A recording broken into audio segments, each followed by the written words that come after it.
La rivière à l'envers, chapitre 9, Anna.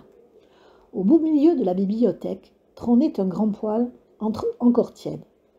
Tomek y jeta quelques bûches, puis il s'installa confortablement à une petite table éclairée par une lampe à huile.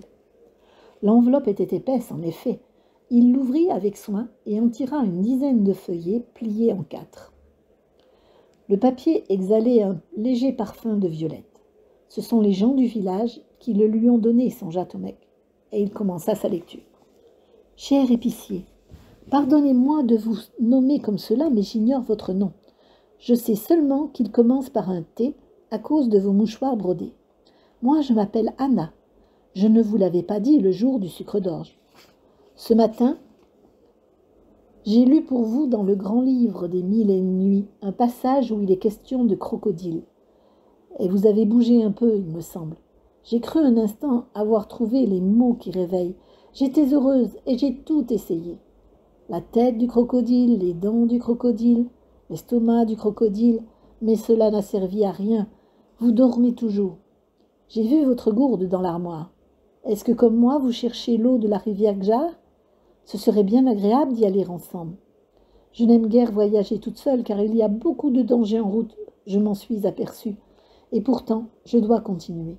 Je ne peux pas attendre votre réveil. Monsieur Estergom m'a parlé d'une personne qui a dormi plus de 6 ans. Alors, je dois continuer parce qu'il me faut absolument un peu de cette eau. Quelques gouttes suffiraient, car c'est pour un oiseau si petit qu'il tient dans la paume de la main. Je lui mettrai une seule goutte dans son bec, et cela sera assez, je pense. Vous devez être bien surpris, et c'est normal, puisque vous ne connaissez pas mon histoire. La voici donc, vous serez le premier à qui je la raconte. Mon père était déjà âgé quand je suis venue au monde, et ma naissance l'a rendu fou de bonheur. Il a eu encore 4 fils après moi, mais il s'en est à peine aperçu, je le crains.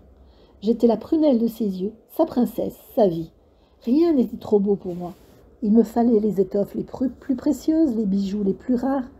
Ma mère lui en faisait le reproche, mais il ne l'écoutait pas. Nous habitions une ville du Nord, dont le nom ne vous dira rien, à moins que vous ne vous intéressiez aux oiseaux, car c'est là que se tient une semaine par an, au printemps, le plus grand de tous les marchés aux oiseaux. On y trouve des espèces du monde entier, et les gens y viennent de très loin. Mon père m'y conduisait chaque année en me tenant dans ses bras, de peur de me perdre. Et chaque année, il me posait la même question. « Quel oiseau veux-tu, Anna? Lequel te ferait plaisir ?» Je choisissais celui qui me plaisait le plus, à cause de sa couleur, ou de son chant, ou des deux à la fois, et mon père l'achetait sans jamais regarder au prix. Je le mettais dans ma grande cage avec les autres. Les oiseaux étaient mon plus grand plaisir. L'année de mes 6 ans, mon père m'a emmenée au marché comme d'habitude. « Quel oiseau veux-tu, Anna? Lequel te ferait plaisir ?» J'ai désigné une petite passerine aux couleurs magnifiques, mais le marchand en demandait un prix considérable. Et comme mon père s'en étonnait, il a dit que cette perruche était en réalité une princesse qui avait vécu il y a plus de 1000 ans et qu'un sortilège l'avait transformée en oiseau. Voilà pourquoi il ne la céderait pas pour un sou de moins. N'importe qui dans cette situation aurait compris que cet homme était un escroc. Mais mon père a juste dit au marchand de réserver la passerine, qui reviendrait bientôt. En moins d'une semaine, il a vendu tous ses biens, ses bêtes, sa maison, ses terres, ses meubles, jusqu'à ses draps. Malgré cela, il manquait encore presque la moitié de la somme demandée. Alors, il a emprunté l'argent à un usurier. Nous sommes revenus auprès du marchand et nous avons acheté l'oiseau. Ma mère nous a quittés dès le lendemain, en emmenant mes frères avec elle. Nous ne les avons jamais revus. Ils ont emporté avec eux tout ce qu'il y avait dans la maison, même les oiseaux. Ils m'ont laissé que la petite passerine. Nous nous sommes installés dans une cabane. Mon père s'est loué comme homme-cheval. Il tirait les voitures à bras dans les rues de la ville. Ces rues sont très en pente et il s'est affaibli très vite à cause de son âge. L'argent qu'il gagnait suffisait à peine à nous y faire vivre.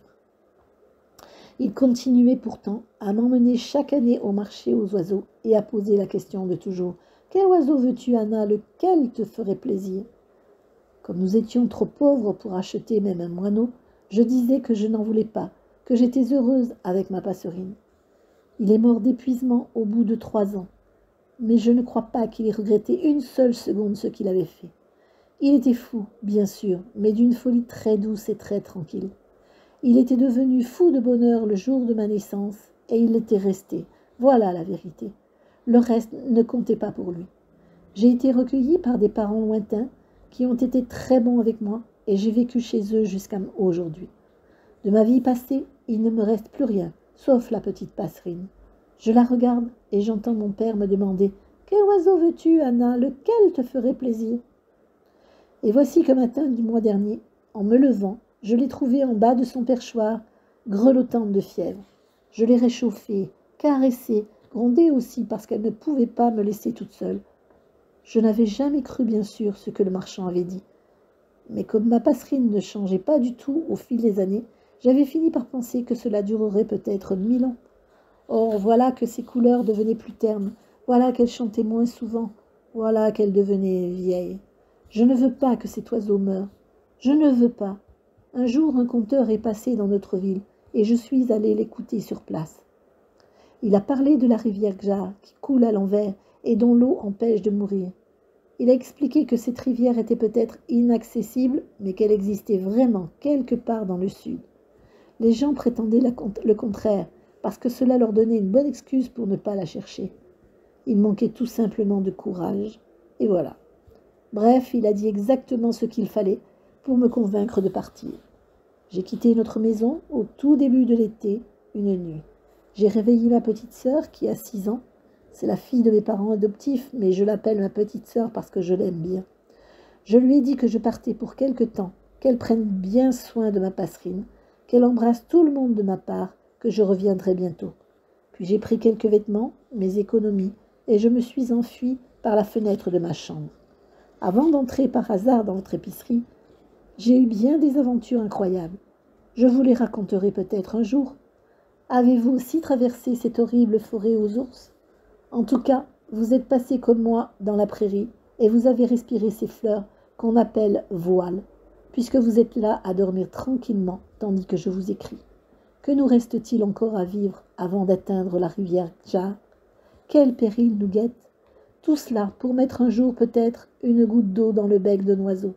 Qui peut comprendre cela? Vous? Dieu sait où je serai quand vous lirez cette lettre. Je la remets à M. Estergom, car je crains que quelqu'un ne la prenne si je la laisse sur votre table de nuit. Je n'aurais sans doute pas dû vous livrer mon secret, je vous connais si peu. Et pourtant, je ne le regrette pas. J'ai confiance en vous, et je repartirai le cœur plus léger demain matin. On se reverra peut-être, et cette fois vous serez plus bavard, j'espère. Anna. Post-scriptum. Qu'avez-vous donc dans ce petit sac autour de votre cou? Tomek, entre le rire et les larmes, sortit la pièce de sa pochette et la serra dans sa main. « C'est une pièce d'un sou, répondit-il. Je te la rendrai bientôt. »